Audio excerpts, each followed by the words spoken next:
मोमिनो, तुमको जायज नहीं कि जबरदस्ती औरतों के वारिस बन जाओ, और देखना इस नीयत से कि जो कुछ तुमने उनको दिया है उसमें से कुछ ले लो, उन्हें घरों में मत रोक रखना।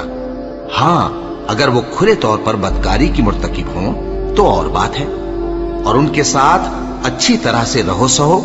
फिर अगर वो तुमको नापसंद हों तो अजब नहीं कि तुम किसी चीज को नापसंद करो और अल्लाह उसमें बहुत सी भलाई पैदा कर दे।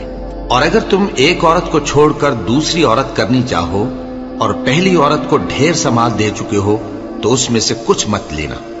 भला तुम बुहतान लगाकर और खुला गुनाह करके अपना माल उससे वापस लोगे?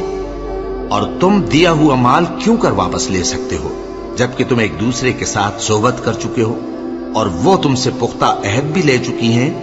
और जिन औरतों से तुम्हारे बाप दादा ने निकाह किया हो उनसे निकाह न करना, मगर जाहिलियत में जो हो चुका सो हो चुका।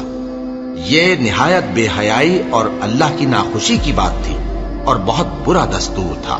तुम पर तुम्हारी माएं और बेटियां और बहनें और फूफियां और खालाएं और भतीजियां और भांजियां और वो माएं जिन्होंने तुमको दूध पिलाया हो और रिजाई बहनें और सासें हराम कर दी गई हैं। और जिन औरतों से तुम खलवत कर चुके हो उनकी लड़कियां जिन्हें तुम परवरिश करते हो वो भी तुम पर हराम है।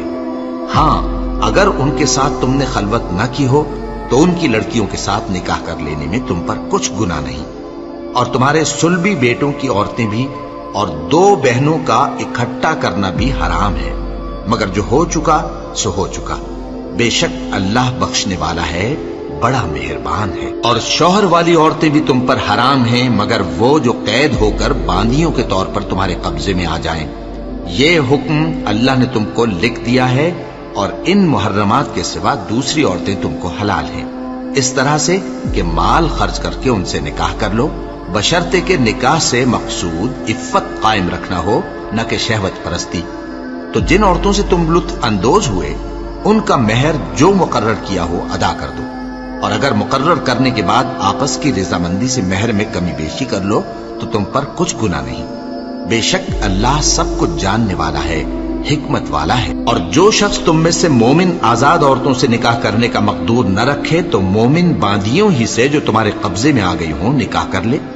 और अल्लाह तुम्हारे ईमान को अच्छी तरह जानता है। तुम आपस में एक दूसरे के हमजिन्स हो, फिर उन लौंडियों के साथ उनके मालिकों से इजाजत हासिल करके निकाह कर लो और दस्तूर के मुताबिक उनका मेहर भी अदा कर दो, बशर्ते कि वो पाक दामन हो, न ऐसी कि खुल्लम खुल्ला बदकारी करें और न दरपर्दा दोस्ती करना चाहें। फिर अगर वो निकाह में आकर बदकारी का इर्तिकाब कर बैठें तो जो सजा आजाद औरतों के लिए है उसकी आधी उनको दी जाए।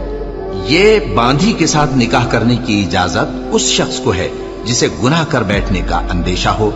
और ये बात कि सब्र करो तुम्हारे लिए बेहतर है, और अल्लाह बख्शने वाला है, मेहरबान है।